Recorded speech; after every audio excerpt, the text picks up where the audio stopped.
You're listening to the Packernet Podcast Network.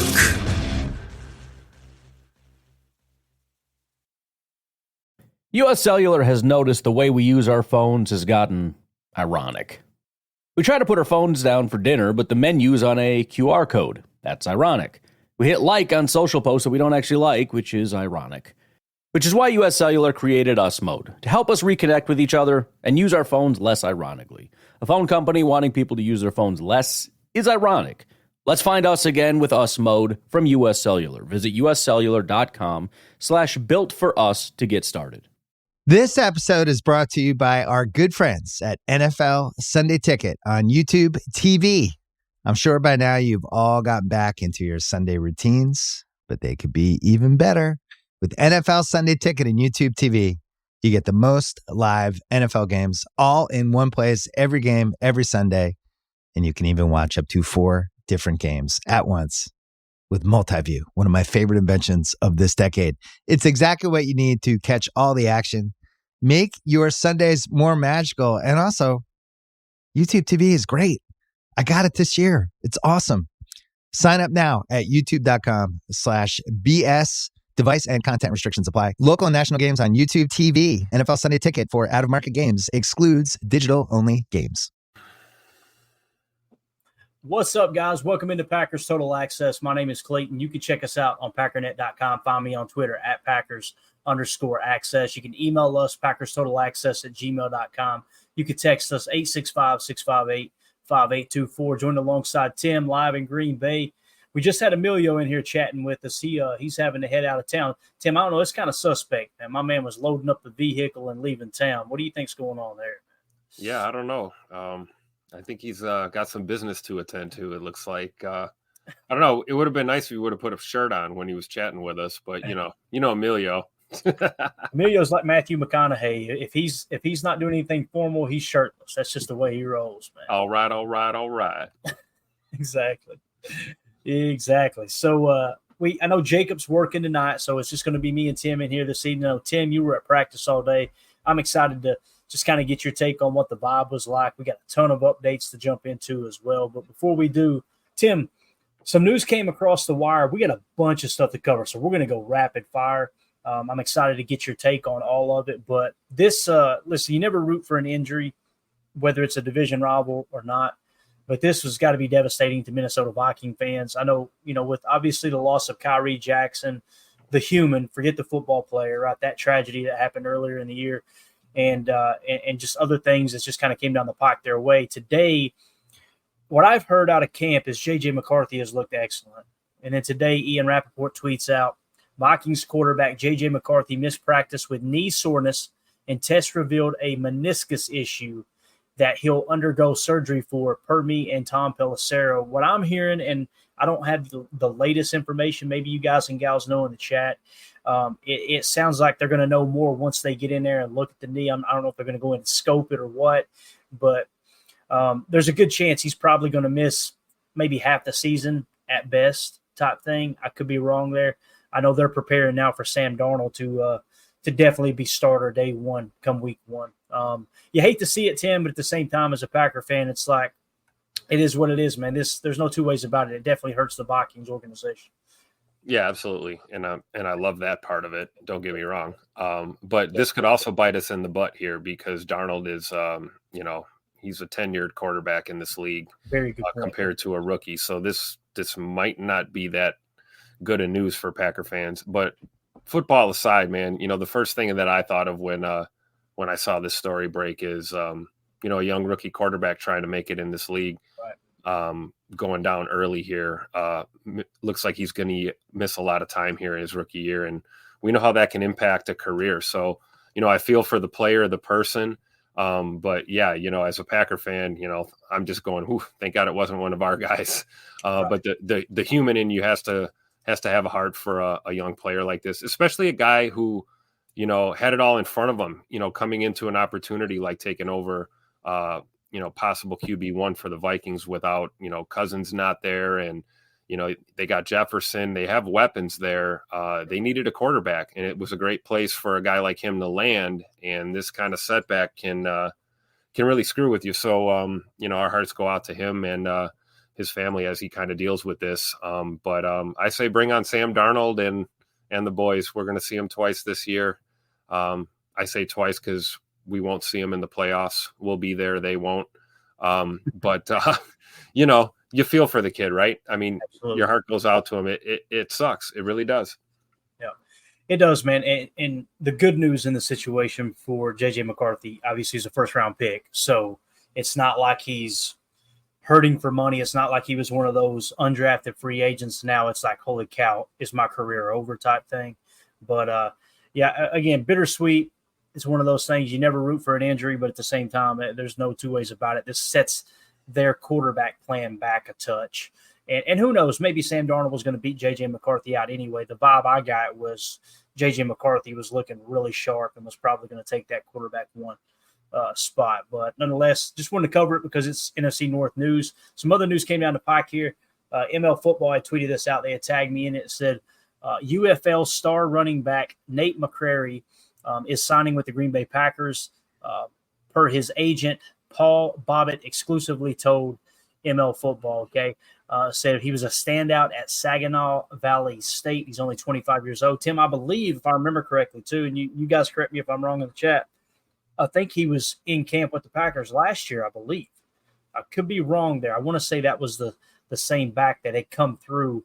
I know he had spent a little bit of time in the league, but nonetheless, man, I know where we're going. I don't want to play the A.J. Dillon clip because I know what's going to happen. You guys and gals have probably already seen and heard the A.J. Dillon clip, and it's essentially a 1-minute video that was recorded at his locker where, for lack of a better way of describing what happened, he's defending himself. And I try not to talk about stuff on this pod, on this show, that's like overly negative because life sucks. There's people that are going through crap that I'm not going through, that you're not going through, Tim. You may be going through something that I don't know about. We're here to have a good time and talk about the positives around the Packers. And if you see it, you got to say it. All that stuff holds true. But it was just a bad look for Dillon. And I see this signing, and I'm like, man, I don't know. They're bringing in another camp body. I know Marshawn Lloyd's got the hammy.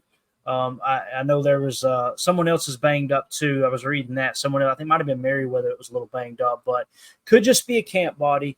But also that interview with A.J. Dillon, man, I'm just telling you, I've studied the game of professional football for quite a while now, well over a decade.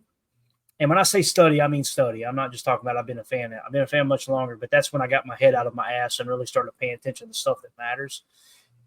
A.J. Dillon, in that interview at his locker, broke every cardinal, every rule that you're taught from the PR department when you're doing an interview.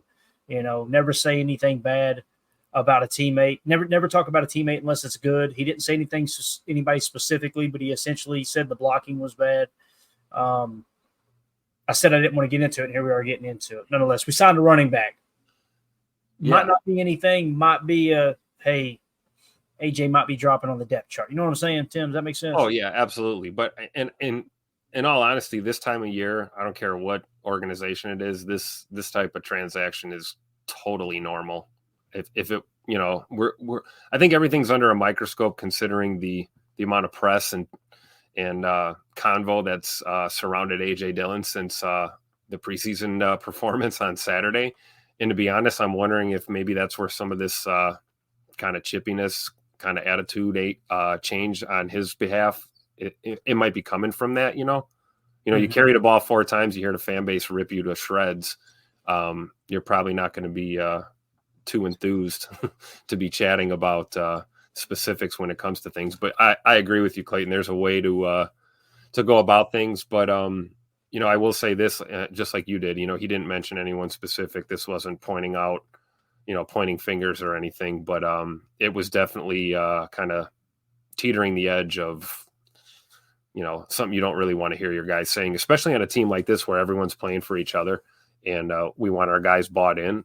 And I really think the signing of McCrary here is just, I don't want to say it's, put A.J. Dillon on notice. No, it's putting everyone in the organization, us fans included, on notice that we've got Josh Jacobs, we've got Emmanuel Wilson, we've got A.J. Dillon, we've got Mr. Merriweather. We've got a few options. We need to bring more in because Marshawn Lloyd is dealing with the hammy. I talked to him today after practice, and I asked him how it felt, and he said it's doing better, feeling good.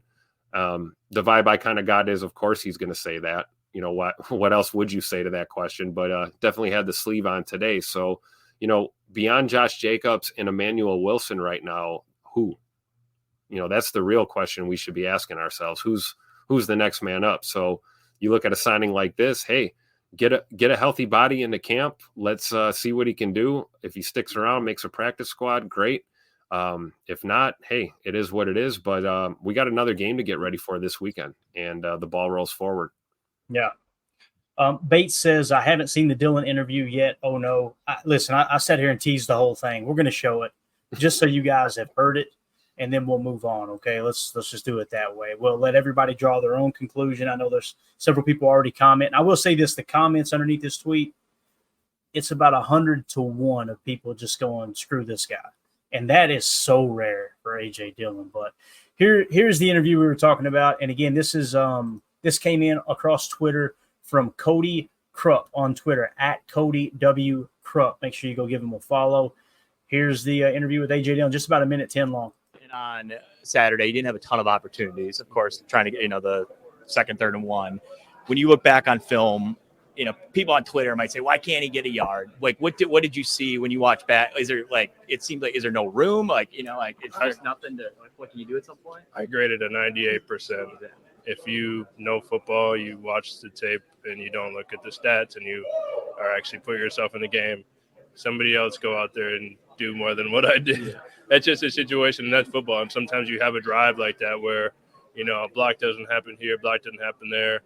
I don't know what Twitter said because I don't go on Twitter unless I'm posting something, but I can imagine somebody, there's nowhere you're going to go there in those certain situations. But in all honesty, man, if you don't live inside my house, your opinion to me is so secondary that I couldn't be bothered with it. But to anybody on Twitter or whatever, you can't do what we're doing. Just enjoy, just watch. And I promise you, everybody in this building is working their ass off to do the best they can. I love those last 4 or 5 words, but everything else is that's a tough look. I don't go on social media unless I'm posting something. Okay. I'll believe that. I'll go ahead and believe that. But you know what? I think he's just, I don't know. It looks like he's a little agitated, I mean, he's saying in one breath, like, oh, I'm not paying attention to all the chatter, but it's like, clearly, what's going on here. And you're not happy about it. He looked a little defensive, right? Didn't he kind of come off a little defensive? Yeah. And what's crazy is after the initial comment, it was like he almost caught himself and he started to say the right stuff. And then he went right back into, Emilio had asked me, hey, what problem did you have with it? And this is probably the best way to answer that question for anyone who's thinking, how did I think? And again, I'm looking at it from Bill Walsh 101, Brian Billick 101. Hey, look, you're talking just like a coach. You're kind of talking to your teammates. You're talking to, everyone else. He said, quote, sometimes you have a drive where a block doesn't happen here, a block doesn't happen there. Like that's basically saying the offensive line was garbage. The second thing was, if you don't live inside my house, if you don't live inside my house, your opinion to me is so secondary that I couldn't be bothered with it. So basically, if you're not a part of my family, I don't care what anybody thinks. And that's where I get the defensive vibes from. That sounds like something you say when you're kind of defensive. Then he says, I scored a 98%. It's like, translation, this wasn't my fault. You know what I mean? It's kind of the way you take that. And then to anybody on Twitter, you can't do what we do. Just enjoy, just watch. So basically, fans, sit down, shut up. That's the way I took it. I could be wrong. Yeah. It's a tough look, man. I like what you said, though, like in our group chat there this afternoon, kind of just like not a good look.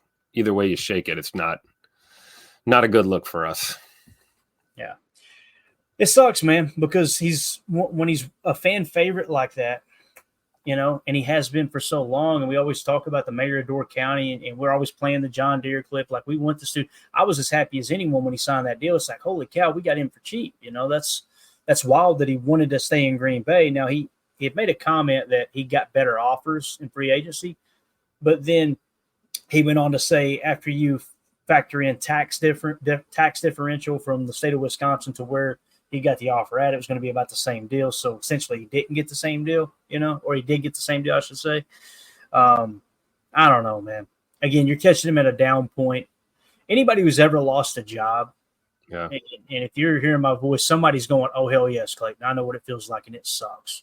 It sucks. Having to go home to your family and you feel like a failure, and it's just, you know what I'm saying? Like, I want to give him some grace there, but at the same time, it's like Greg Rice said, didn't like the just watch. It's Let's see, too old for this says, instead of saying I graded 98% and other things, he said he could simply have said, I'll have to watch tape and see what I could have done better and work on that, and moved on.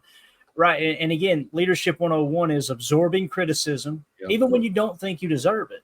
You absorb the criticism and you redistribute the praise, right? When you have a big game, man, my offensive line was awesome. When you have a bad game, it's, hey, I got to do better. Those guys deserve better. Whether you believe it or not, like, that's how you're taught to handle that. So I don't know, man. It sucks. That's the bad thing about football, is you get attached to players, and you know what I mean? Like, yeah. And we don't want to pick apart every little thing he says or every time he raises. Which is what I just did, basically. Yeah.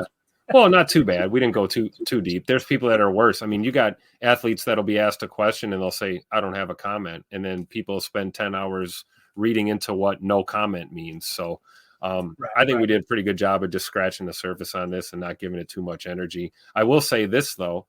I'm willing to bet A.J. Dillon has more than 4 carries this week. Yeah. And I'm willing to bet that his performance is better than last week. I'm not going to say it's going to be great. I'm just going to say I don't think we're going to see him, at that type of performance. I just don't. Even just by law of probability, more touches, more carries, more opportunity, more chance for success. And whether AJ wants to admit it or not, he saw that film. He probably saw it more times than we did. And I guarantee you he wasn't looking at still frames. So I look for him to bounce back, honestly. And that's what leaders do too, right, Clayton? You get down, you get back up. And I think he just comes off as a guy that feels like he doesn't have to prove anything to anyone. It's kind of like, his game, his career, and he's going to go out about his business, how he's going to do it. And, we'll sit and watch, AJ. We can't wait to see on Sunday what happens in Denver. Yeah. And if anything, man, play pissed off. Go out there and prove it. Go to LaFleur and say, hey, on this first drive, give me at least one duo and let me crack somebody's sternum. Yep. That's what's going on. I want them coughing up blood and just hit that A-B run and just light their ass up. Like, that's how you respond to this. Again, I wish the interview would have never happened. It just sucks. Yeah. But again, if you see it, you got to say it. We got to talk about it a little bit. So we're done with it, guys. And I know there's some people like, God, I wish I wouldn't hit that negative stuff. I understand. I get it, man. I get it. All right, so let's go to QB1. And again, you talk about a leader, man. This dude right here, my God, every time he opens his mouth, Tim, it's like, this dude, he just gets it. He understands. This was cool.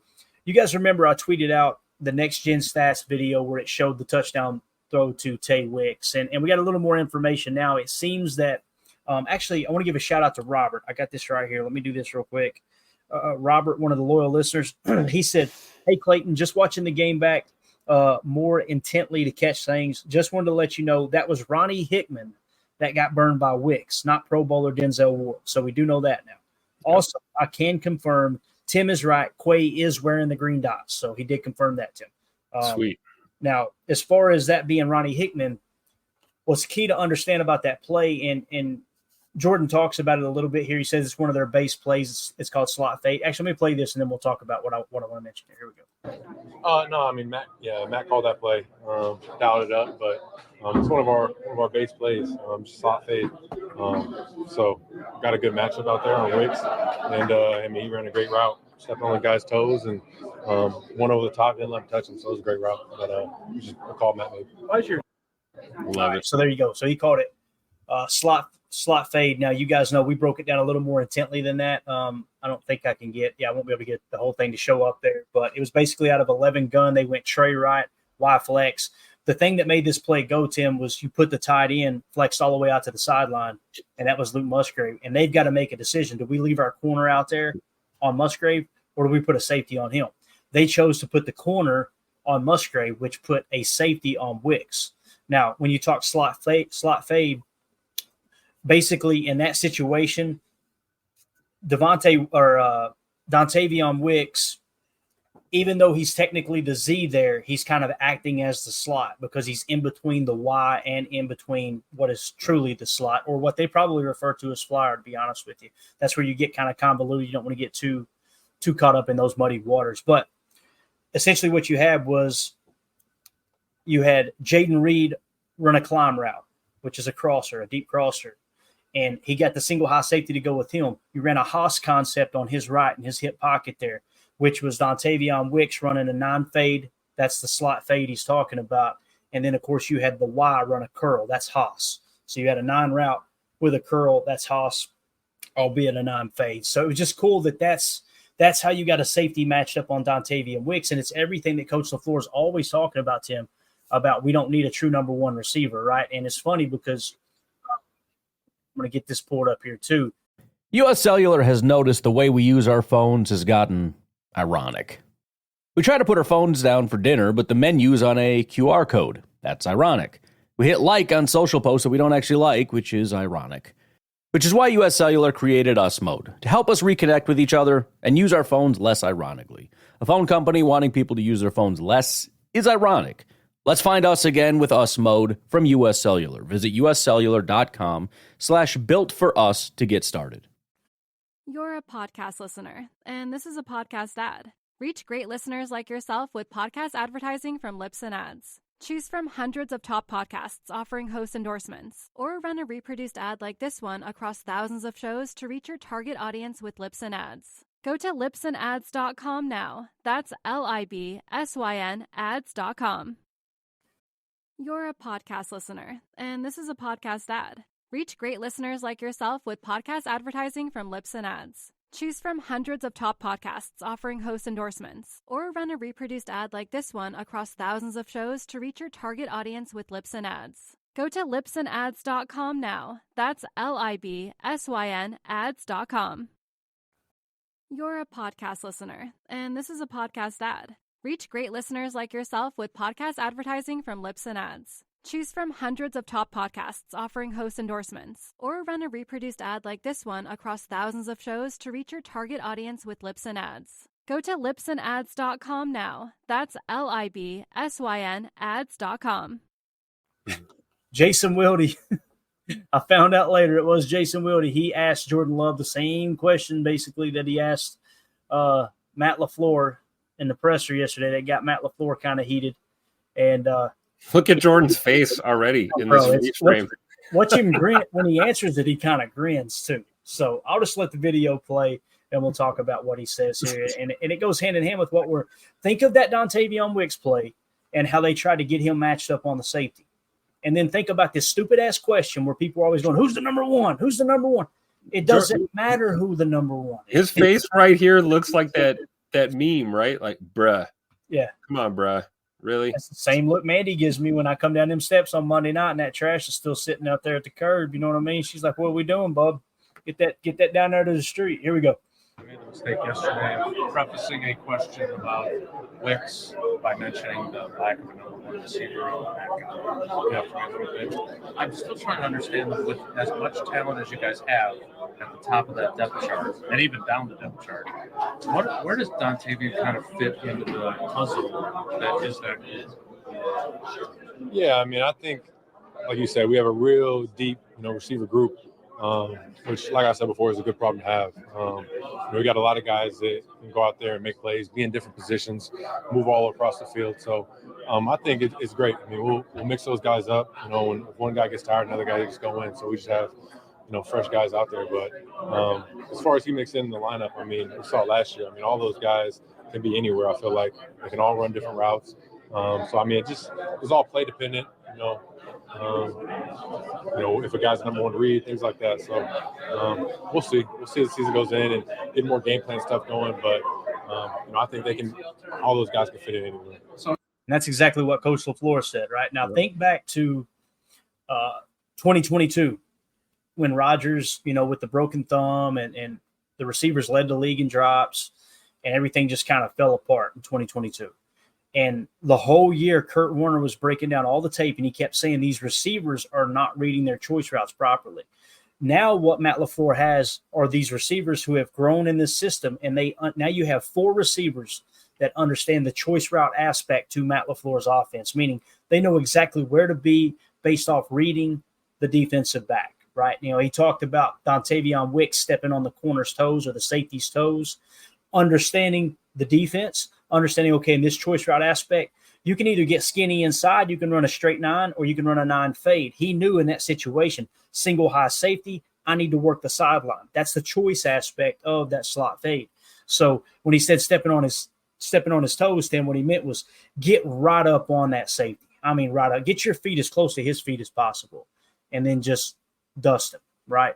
But it's just so cool, him acknowledging and just, again, when a quarterback speaks, it should sound like the coach speaking. When the coach speaks, it should sound like the quarterback speaking. You should be in unison. That's what was so glaringly obviously bad about A.J. Dillon's little mishap there. He's not speaking the same language as everyone else, right? And it's just a bad look. With Jordan Love here, man, it's cool to see him. What a mature dude, Tim. He just immature, man. You could tell him he was calculating his response there, and trying to process whatever the question was. Once again, wherever the question was in that statement. But he's poised.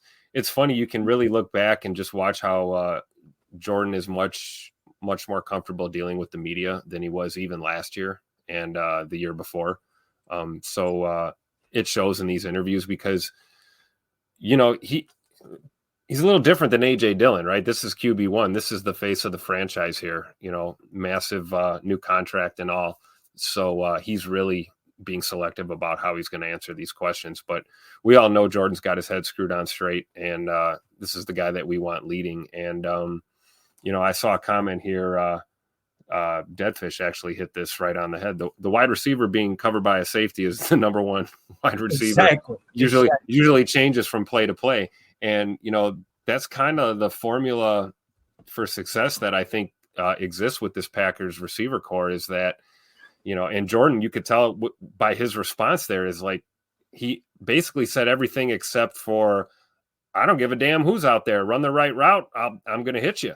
We're going to win ball games. He kept saying, make plays. We have a lot of guys who can make plays. And at the end of the day, that's all you're really looking for out there. If it's number 6 on the depth chart or number 1, doesn't matter. And the fact that we don't have a bona fide number 1 for the first time since Davante Adams, is a good thing. This team has been on the ascent, whether we want to admit it or not, since the Davante Adams trade and the dust settled.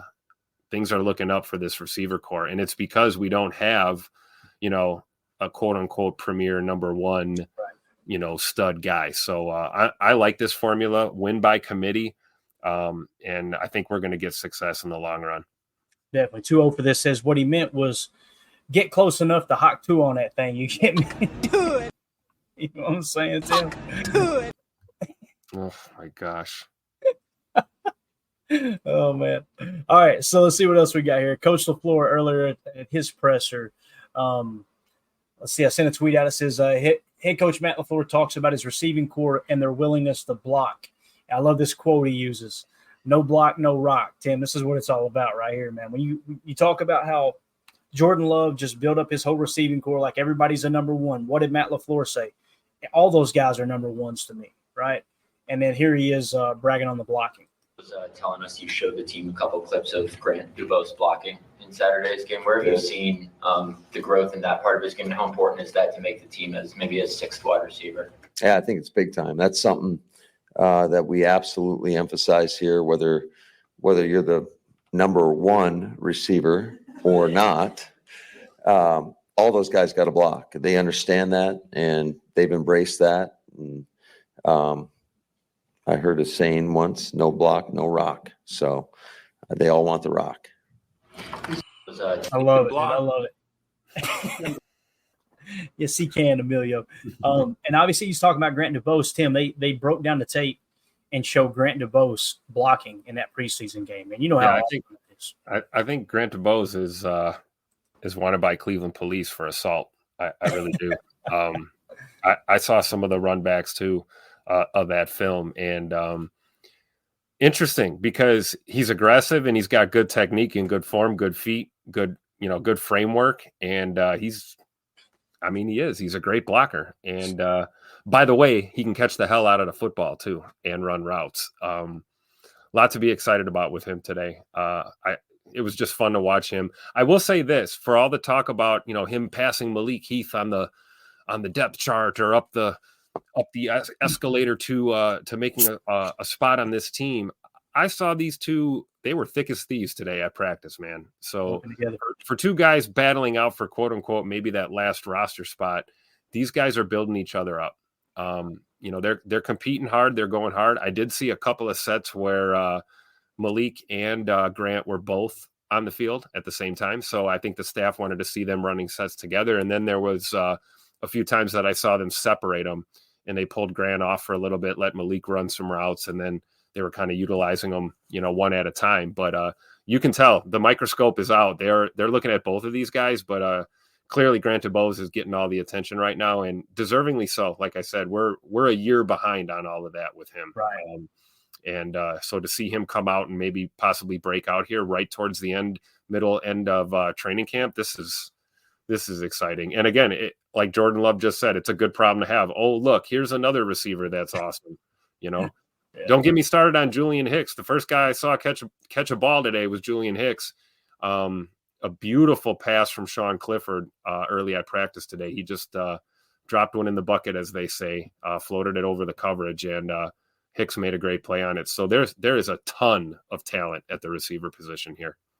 Definitely. And I'll tell you, someone else who kind of got bragged on, Andy Herman tweeted this out. He quote tweeted himself where he put a clip out and he said, Jacob Monk has some real potential at center. Look how quick he is out of his stance and into the next gap.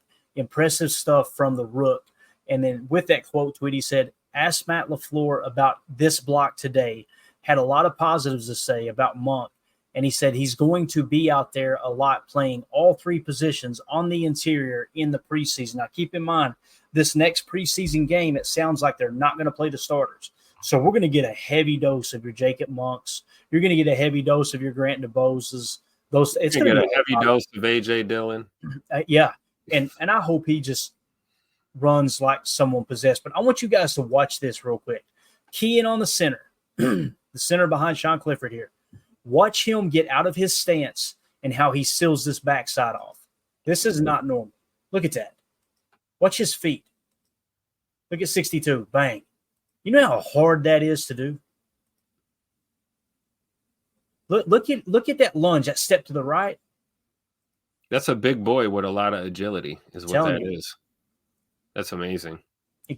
And keep in mind, if I remember correctly, too, he had a great pass blocking grade, but he didn't have much of a good run blocking grade. But look at his feet on this run play. That is so difficult to do. Understand, for those of you on the pod, those of you listening on the pod, this guy that he blocks, he's in the center position.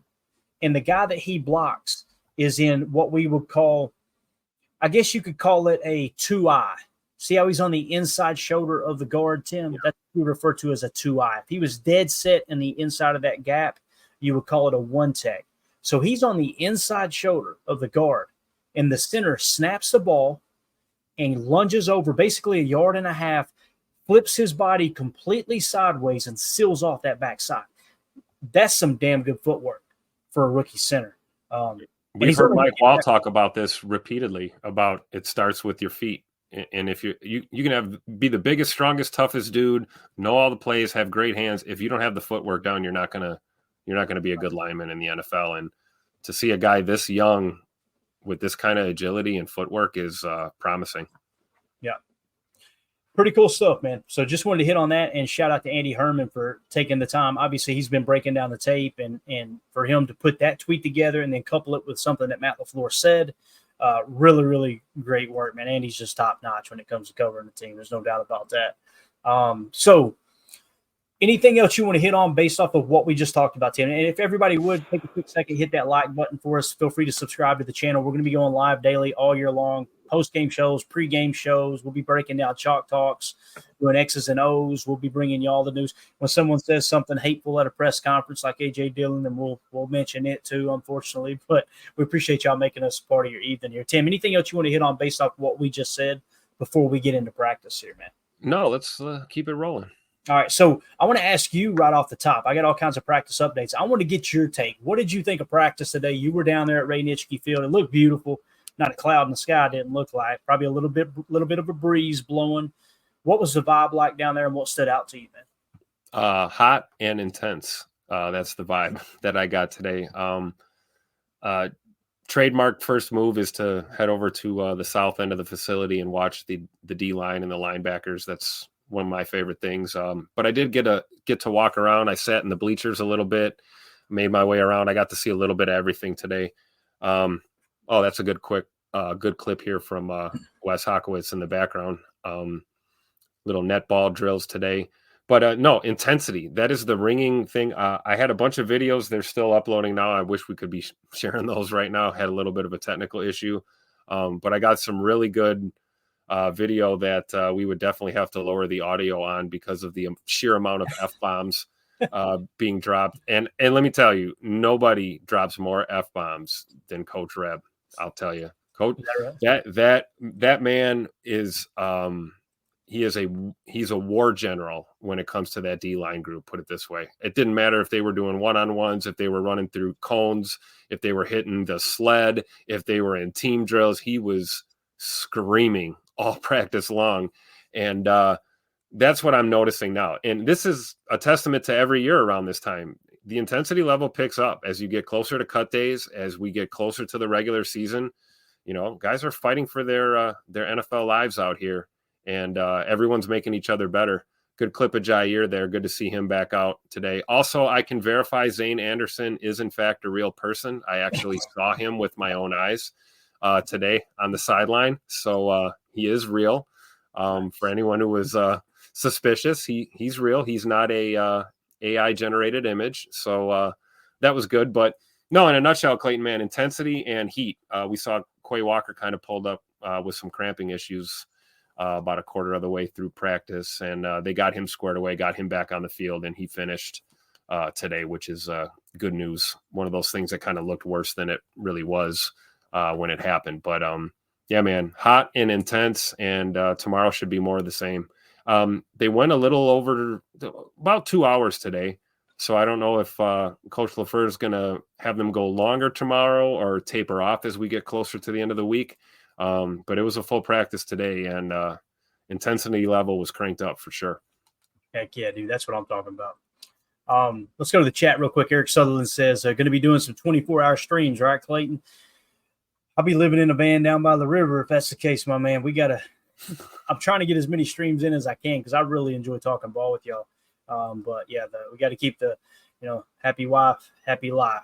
And the opposite of that, Tim, you end up in a van down by the river. You know what I'm saying? And that and a nickel will get you jack squat. Michael in the chat, good to see you, buddy. He says, thank you for pulling me away from politics for a bit for something more fun. We all need that, Michael. I don't care which side of the aisle you're on. I don't care which way you plan on voting, but man, it's nice to get a break from that stuff every now and again. There's no two ways about that. Appreciate you hanging out with us, man, for sure. Here we go, Tim. What you got here? What are you showing us, man? I'm whatever I can off of my Google Drive here. That's still in the process of uploading. I don't know if you can zoom in a little. I tried my best here on the screen. That's Preston Smith and the boys on the sideline. Well, you can see in the background, you got Clifford and Jay Love and Michael Pratt doing net drills, and there was my Uncle Charlie. Yeah, yeah. You see the D line group too. They were kind of doing it was weird, not weird, but weird in a good way. You see Coach Rebrovich right there again, super hands on, talking up the boys, but they were on a break, if you can believe it. The D line group was kind of on a break here, and he had him. Coach Ogobasi and Rebrovich had him basically that you see the trash cans set up. They set up a fake offensive line with the trash cans and had the guys doing walkthrough. So even while they're quote unquote taking a break, they're still doing walkthrough, still working. And Preston Smith had a few choice words for the quarterbacks in the background. we don't have audio, but he was talking up his QBs, and it was just a cool moment, man. A lot of good vibes at practice too, but definitely intense, man. You know, for every lighthearted moment like that, there was some intensity, and you want to see some of that. You know, you want to see that fire. Definitely, man. Omer said you had some great videos today, Tim. Yeah, I had a crazy busy day, and when I finally got settled down and seen where you were tweeting stuff out, the videos were awesome, man. Appreciate you taking the time to do that for sure. Let's see what else we got here. This is pretty cool. If we can get it to zoom in enough. Check out Quay Walker work. I think that's Coach Campanelli he's with there, right? Look at this drill. Yep. Literally holding a towel over his eyes last second so he could see the ball. What did Quay struggle with last year? He was good in coverage. He was in the right spot, but he dropped a few picks, right? Yep. Pretty cool they're identifying that. I love that Coach Campanelli and Quay Walker are each in each other's hip pocket here, man, because I'm telling you, if anybody can pull the best out of Quay, it's that dude right there. That's fire on fire, man. Have you got a chance to hear him in practice? Oh, yeah. And, kind of observe. I can, if these finish uploading, I've got some really good photos too of moments kind of real similar to this. Nice. Coach Camp is awesome just to really watch these guys work with our players. And, you mentioned him and Quay being attached at the hip, in extension, what I witnessed today too was Edrin Cooper attached at the hip with Quay Walker. Coop's not really out there doing anything super meaningful right now, obviously. But everywhere Quay went, Cooper was right there with him. And I saw a lot of conversation between those two. They seem to be kind of buddy and, good teammates and all of that. But there was some teaching and some information sharing between, the third year player and the rookie. So it's good to see. But yeah, Coach Campanelli, this is great. I love seeing stuff like this. I don't care if this drill leads to one PBU turning into a interception this year, then it's totally worth it. We saw Quay make a lot of plays on the ball last year that could have been pick sixes or at least picks, and they weren't. This is going to change with this type of attitude. And these coaches are intense, man. I'm telling you. It's not just Coach Rebrovich, but it's, Campanelli, Ogobasi, Coach Ansley, Jeff Hafley too. We know Jeff Hafley as the DB whisperer. Well, he doesn't whisper all the time. I'll tell you that. I saw him getting a little chippy today too. And, you love to see it, man. Absolutely. 2-0 for this says, is that Jay Cutler throwing to our defense? That's the good old days right there. Eric Sutherland says NFL Films ain't got poopy on Tim. Amen to that. I love NFL Films, man. I'm such a sucker for that stuff. Really good follow. Oh, by the way, that was Bill Huber that had that really cool video of Coach Campanelli with Quay Walker. Make sure you guys go give it a like or retweet, all that stuff. There's a really cool follow called Old Time Football on Twitter. If y'all get a chance, go give it a follow. You would not be disappointed, man. It's just constantly them tweeting out old NFL Films footage. There's a lot of Packer stuff. You can literally click on their profile, go to the search engine. It'll search everything on their Twitter page. You just type in Packers or a player's name. They probably tweeted a video out. It's really cool. What we got here, Tim? Oh, just rolling through a camera roll. This is just some photos I took. I mean, it looked like a beautiful day out there, dude. Oh, it was. It was amazing. This was kind of fun. I caught a couple shots of Anders Carlson and Greg Joseph. They didn't get a lot of work in today from what I saw. It was mostly the new kicker number 3 who didn't do so hot today. But it was cool to see those guys talking. Just some photos here after camp, random stuff. It was hot. You see a lot of guys here on the sideline taking a knee. Yeah. Go back a picture if you don't care, Tim. Go back one more. I love these shots where it's just the fans and the walk and everything. It was maybe it was forward. There was a shot show the fan. There you go. I love stuff like that, man. Just to see the kids out there meeting the players and everything, the autographs and the Packers. Packers put a really cool video out earlier today too with players signing autographs and all that good stuff. So really, really awesome. Yeah, I caught some cool moments before practice today because, like the unwritten rule is if you are an autograph seeker, you want a photo, you want to take the kids to meet the players, you're going to have a higher likelihood of having those moments after practice as opposed to when they're walking in. They're kind of in a rush to get into the facility so they don't get fined for being late. So a lot of times they'll ask if you can wait till after practice. But I can tell you, I saw Jordan Morgan, Carrington Valentine, Jaden Reed, Romeo Dobbs. A lot of the guys, they stopped on their way in today and took a moment to sign some stuff and, make a few kids' days, which was, a testament to what we do here in Green Bay. These players do care about the fans, and it shows every time you're at training camp. If you haven't been up for one, it's totally worth it. No matter how far away you're coming from, you got to get to at least one if you can, just to experience it, because it's truly unique here in Green Bay. Definitely. Coach Lynn in the chat. My goodness, you've been in here with Eric Sutherland too long, Coach. He's corrupted you, no doubt about it. All right, let's get into the details of practice. That sound good, Tim? Yes. There he is. Hey, there's a photo. Zane Anderson right there. There he is. It's a real person. He does exist. He does exist. I love it. All right, so injury update. Right off the bat, Andy Herman tweeted out, the only players from this list not practicing today, Carrington Valentine, Keyshawn Banks, Edgerrin Cooper, and then, of course, Marshawn Lloyd with the hammy. So, and the picture that he screenshotted here were the scratches for the preseason game the other day. So everyone on this list is practicing with the exception of Carrington Valentine, Keyshawn Banks, Edgerrin Cooper, and Marshawn Lloyd, it sounds like. Okay, so from that list specifically, there might be a few other injuries, kind of sprinkled in and around there. Now, as far as the starters in team, guys, we're coming down the stretch now. You got to really start to pay attention to this stuff. They're not going to waste reps on guys that they don't think are going to be starters. You know what I'm saying? So this is where you really want to perk your ears up a little bit and say, okay, let's start paying attention to some of these. This is what matters, not the depth chart on the website. The depth chart on the website, none of the coaches put any detail into that. They mentioned and it's at least a week off from updates. It's always behind. Yeah. And they asked Matt LaFleur about it. He said, I told you guys, like when they handed it to you, yeah, that looks good. And I just tossed it to the side. Like don't pay attention to the depth charts. He said that from day one. But you can pay attention to this stuff. Because, again, the time that these guys are getting, that's really going to show where the value is. So starters in team, Jordan Love, you had Josh Jacobs and A.J. Dillon on the field, so they must have been in some kind of little double sidecar like a pony package. Luke Musgrave was the tight end. Dontavion Wicks and Romeo Dobbs were the receivers. From left to right on the offensive line, you had Rasheed Walker, Elton Jenkins, Josh Meyer, Sean Ryan, Zach Tom. Jordan Morgan was back today, but in a very limited fashion from what I understand. Is that what you understood too, Tim? Like he was back at practice, which is a great sign, but he wasn't doing the 11-on-11, I don't believe yet.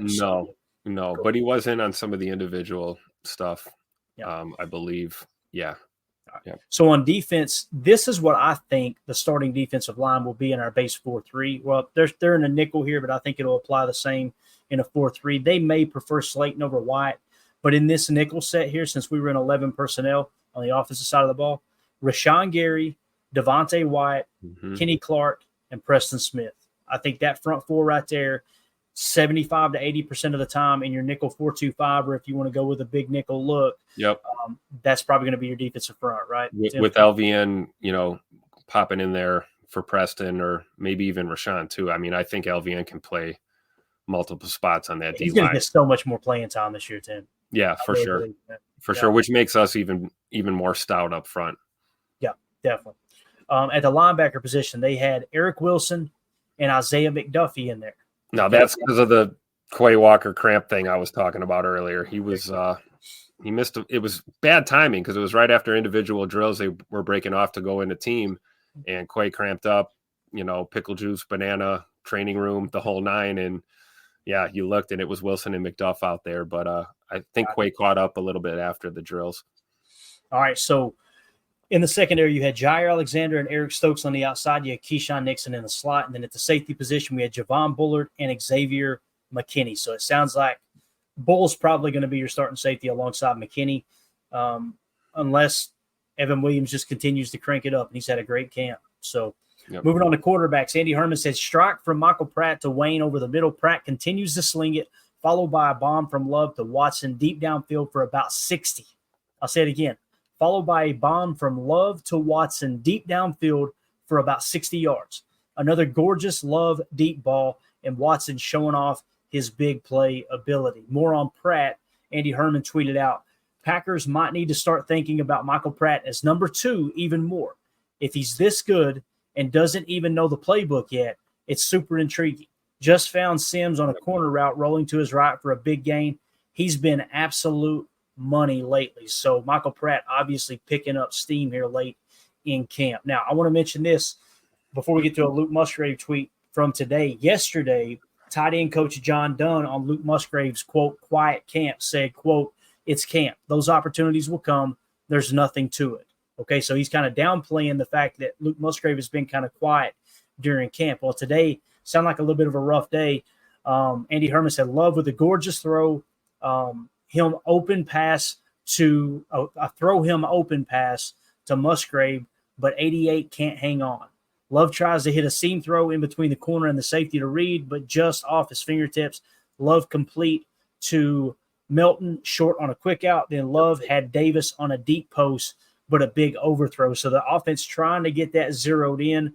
Musgrave, Tim, I wanted to ask you, man, did you get a look at Musgrave? I know you can't focus on all the players while you're at practice. It does seem like he's having kind of a quiet camp. I don't know if that's a good thing or a bad thing, man. What do you think? Yeah, I don't know either. I did get to see a little bit of him. Maybe a handful of reps, 2 or 3, nothing in great detail. I will tell you, I did get to see some Tyler Davis, and I do remember this play that Andy's talking about here, the deep post. Davis ran a pretty good route, probably, best to his ability, and had an opportunity, but Jordan just left it long, which is, hey, this is what we talked about learning from mistakes, right? You're going to miss in that situation, miss long, miss deep, don't leave it short for a pick.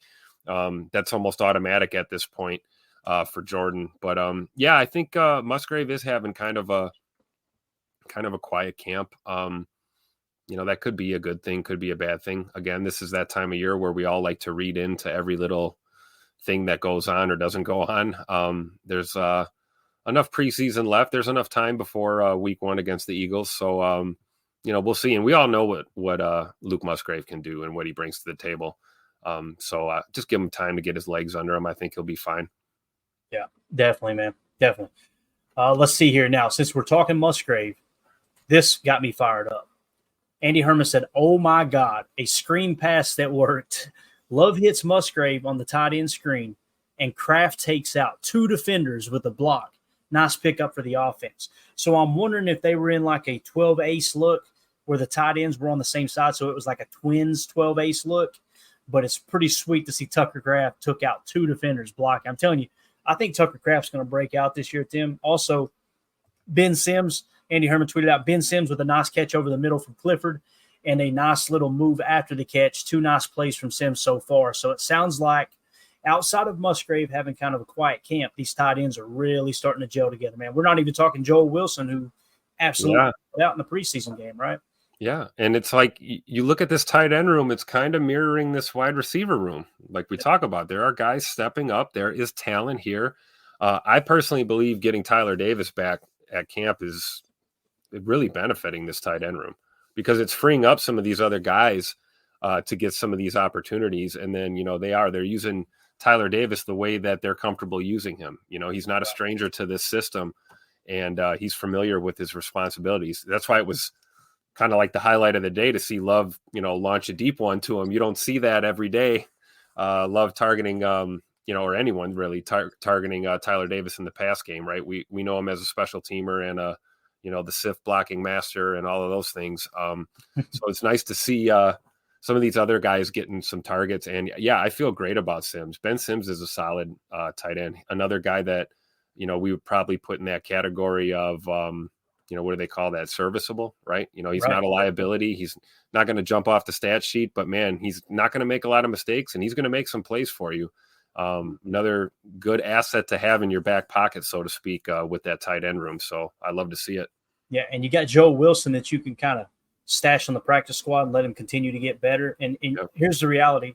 Guys are going to get banged up. He'll get his call just like Ben Sims did last year. And I thought Ben Sims answered the call all year. And I thought he played pretty well. Andy Herman went on to tweet. Now, he had quote tweeted a previous tweet.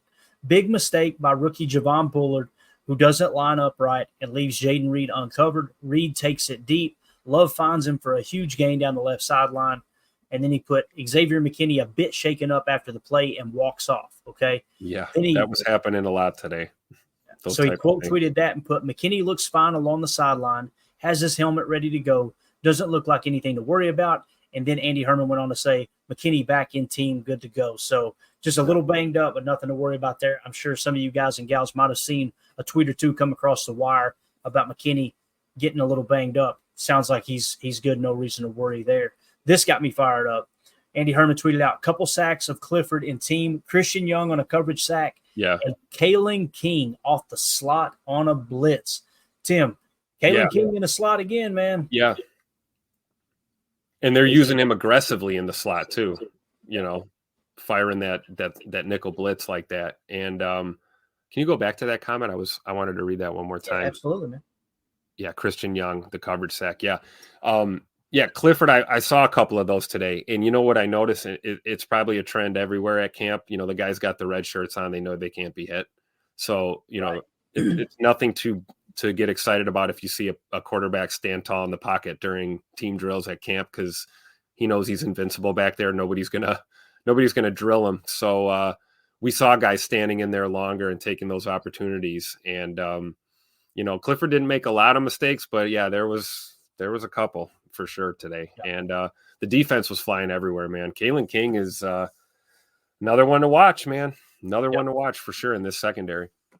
Definitely. If you guys would hit that like button for us, got a bunch of people in here. Every time you hit that like button, it cranks the algorithm and puts this on other people's home pages. We appreciate y'all hanging out with us. Let's get into the good stuff, Tim. These team drills that are situational. This is Bill Belichick one-on-one. This is like where you make your hay in practice, especially training camp. Andy Herman says, Love executes a gorgeous little drive. 22 seconds left, opposing 18-yard line, no timeouts. Slant the Wicks for 16, spike the ball to stop the clock. Touchdown to Dobbs, who was wide open. Oh, yeah, that one to Dobbs was so pretty because he was butt naked through the trailer park. It was it looked like a fade to the pylon, and it was perfect. And you could just see the sheer irritation and frustration on the defensive side of the field because they thought they had it. And Rome just ran a great route. And, yeah, man, that was a thing of beauty. Look forward to seeing that all year long. Definitely. So here was Michael Pratt's attempt at the same thing. Okay, so 22 seconds left, opposing 18-yard line, no timeouts. Same situation for Pratt, incomplete in the end zone. He just said, hell with it. Let's take a shot right off the top. He said, had a chance for a touchdown, but overthrows out of bounds. Complete on the next play to Melton to the 6 and out of bounds. Slayton tipped the pass at the line. Ballantyne pass breakup outside. Some odd happenings on that drive. Was very disjointed, okay? So yes. We're gonna get into Michael Pratt a little bit deeper here in a second. Next, 40 seconds left, tie game, ball at their own 45, 1st and 10. The ones are up first, so this is first team. Love and Wicks over the middle, but it was slightly behind him, and Wicks had to slow down for it. In the meantime, Jair closed in a blink and broke it up. Let's go, Jair. That's what I'm let's he left out a crucial part of this play here. What was that? Jair absolutely mollywopped Tay Wicks on that. So it should have been a penalty. Every single person in camp held their breath. We all went, oh, gotcha. Because it looked like both of them were hurt in a flash. How dare you? This is that intensity that we're talking about. And then, of course, Ja helped him up, and they're, picking each other up and right back to the huddle. But that was a scary, 2.5 seconds there at camp today. Well, everybody held their breath. But it was just a great play by Ja. And, it's kind of like we were saying about Stokes the other day. We're seeing aggressiveness and the hit stick capability of these corners that we haven't seen. I haven't seen this from Jair. So that was refreshing. But thank God everyone's okay. I'll say that for sure. Got it. So he went on to say, incomplete to Dobbs down the left sideline. Good pressure, was basically a throwaway. False start on offense. They believe it was Rasheed Walker. And then Love tries to hit Dillon deep. Dillon a bit late locating it, but it was too far in front anyway.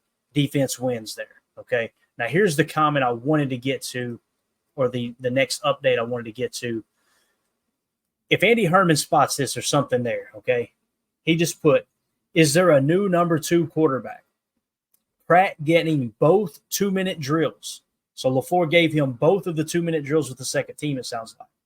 Pratt immediately slings 2 completions, Hicks and Sims, both over the middle, spiked it to stop the clock, throw away on 3rd down, field goal unit came on. And he just wanted to mention that stood out to Andy Herman, that they gave Michael Pratt both of those reps, both of those series, those 2-minute drills. It sounds like they're giving Michael Pratt an opportunity to win that number 2 spot. It's going to take a lot to take it away from Clifford. But you guys know I've been very vocal. I love Michael Pratt. I'm really, really impressed with that dude. If we go back to the draft, I had Pratt quite a bit higher than where they drafted him. I had him as the 1, 2, 3, 4, 5, 6, 7, 8, not best quarterback. Now, they took him, like I said, in the 7th round. I was really impressed with Michael Pratt's tape in college, too. I don't know, man. I kind of feel like I think he's got a legit shot, Tim, to beat out Sean Clifford. But we know Sean Clifford got that bulldog in him, man. Oh yeah, absolutely. That's why they call it a battle, right? Because neither one of these guys is going down without a fight. And I don't want to compare and contrast too much, but I will say this: Pratt looks poised. He under pressure, with time and situation, down and distance, like you said, the 2-minute drill, these kind of things, huddling up, getting to the line quick, getting the calls out, making the adjustments, pre-snap, post-snap. Read, react, release, all of these things.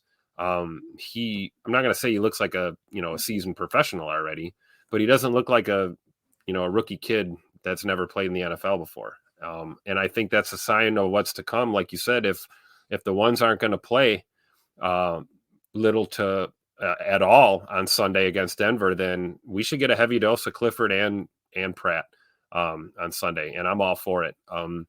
I do think when you look at Sean Clifford, sometimes you do see that under pressure. Sometimes he can get a little flustered, right? And he kind of makes maybe not the best decision with the football, but that has improved since last year for sure. He's not nearly as bad with that this year as he was last year. But Pratt has that mobility factor. I think that's the one thing that gives him an edge over Clifford. I think he's a little more mobile outside of the pocket when the legs are rolling and he's rolling left or right. He's accurate on the run. And good downfield vision, and not afraid to tuck it and run either. So definitely keep an eye on that QB2 battle. Definitely. Larry Cano said probably getting priority and more prep for the Broncos game. That's kind of what it feels like, right, Larry? Like they might, Clifford got a lot more snaps this first preseason game than Michael Pratt. Maybe now they reverse that role, right, and give Pratt maybe a few extra snaps. I'm excited to watch him play. Because, again, he impressed me. It was preseason. It was against the 4th and 5th stringers. I get it. But still, I think you're on to something there, Larry, for sure. Let's see here. 2-0 for this says, watch Pratt be one of the best quarterbacks in this class. Telling you, man, the end of the year last year, people were talking about this guy's a borderline first-round pick. Like that was the chatter going into the offseason. So you never know, man. M. Smitty says the number 2 is certainly Clifford's to lose based on how things are going. I completely agree with that. I think he is in the number 2 spot right now. It seems like they're giving Pratt the opportunity to win it. Omer in the chat said, I still say they're keeping all 3 quarterbacks. I think so too. That's what it's feeling like, Tim. Really what it's How are they going to keep 8 receivers like I want them to then? And how are they going to keep 17 corners like I want them to? And 8 tight ends. Man. Let's write a letter to Roger Goodell. We're going to extend the 53-man to 73. Okay. There you go. Only one cut. That's it. One cut after camp, and that's it. Let's go. All right. Final update of the day. Andy Herman with the field goal update, the kicker update. Okay. Hill hits the final field goal in 2 minutes to end practice. He's 5 for 9 today. So the totals for camp now, this is the kicking battle. Greg Joseph, 47 of 54 with an 87% field goal percentage. Anders Carlson, 44 of 54 for 81.5. Alex Hill, 10 of 15 for 66.7. 66.7. It's close. What is close to, Tim? Any idea?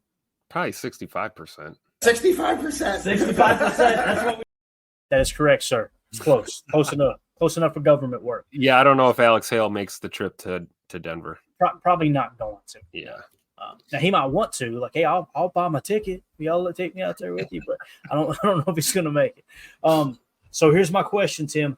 We're overreacting to this all year. my big thing has been, look, if Greg Joseph gets a 5-kick lead, I'm going with him over Anders. Right now he's sitting at 3. I'd have to still lean toward Anders currently. How are you feeling about it, man? Same way I felt from the beginning. It's Anders' job. I don't put too much stock into the percentages and the kick counts and those kind of things. It's a considering factor. So to say that it's irrelevant is a lie. Clearly they're looking at these things, but I don't think it's the be all to end all at the end of the day. I think it's about who Coach Bisaccia and Matt LaFleur, how they feel about the kicking game. And again, kicking is a unit. You've got a long snapper, a holder, and a place kicker. So I think they're looking for the best combination of personnel. I still feel like Anders Carlson has the higher ceiling. Future looks bright, put it that way. You can put some development into him. My concern with a guy like Greg Joseph taking the job is that he probably would kick phenomenal for us this year. But then what?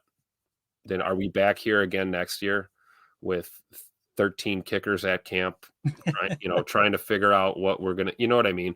Yeah, so my heart is in there for Anders, and I do believe he's going to retain the job and probably kick better than he did last year for sure. So that's where I stand now. Nothing's changed. That's the boring answer. Hey, you got it, man. I'm just going to keep checking the pulse. And again, you know my kind of rule. It's great to have differing opinions. You're saying, hey, I'm not putting much stock into it. I'm like, hey, look, this is what we got to go off of. I'm just that type of person. Like, give me the statistics. Give me all right, here's what happened. Here's what didn't happen. I want to make my decision based off of that type thing. But one thing's for sure, they believe in Anders. They believe in him. And I think this competition is only going to make him better. You're going to pull the best out of him, that's for sure. And something else that many people don't talk about, kind of goes without saying, but many people don't talk about it, is looking over and having that camp battle every day. That's helping you handle pressure a little bit, That's a little bit of simulating that game time. Hey, game's on the line, got to make this kick, right? I mean, it really is. Got all those eyes on you for sure. And Greg Joseph is certainly a guy that could probably be practice squatted, right? Like, I don't know. I know Anders past can that be. point. I know Anders can be. I don't think either. Let me put it this way. Let's assume Greg Joseph can be put on the practice squad. I'm not sure if he can or not. I want to say no, but I'm not 100% sure. Let's say they both can be put on. I don't think either of them is going to get signed to an active roster. So either do I, unless someone had a massive injury or something and they needed a kicker. Yeah. So if it is Greg Joseph is not available for practice squad and Anders is, that's why I would lean toward put Anders on the practice squad. You still got his rights next year. You bring him back in on a 2-year and let's do this again type thing. I just want the best kicker out there. If it's one kick, Tim, just one. If you're going to make one extra kick, and there's no way of knowing without having them both on the team, and I get all that, but if you're going to make one extra kick, that's the guy I want. That's just kind of, I know it's a very simple way of approaching it, but that's definitely how I see it. I want to mention this real quick, and we'll wrap up. We're a little bit over here. Wes Hawkowitz put this tweet out about Emmanuel Wilson, who I think is just really, to me, he has earned at least that number 3 spot on the roster. That's just the way I see it. He says, always enjoyable talking with Packers running back Emmanuel Wilson, who will practice/play versus the same Denver team that cut him after 3 days in May 2023. Quote, it was hard.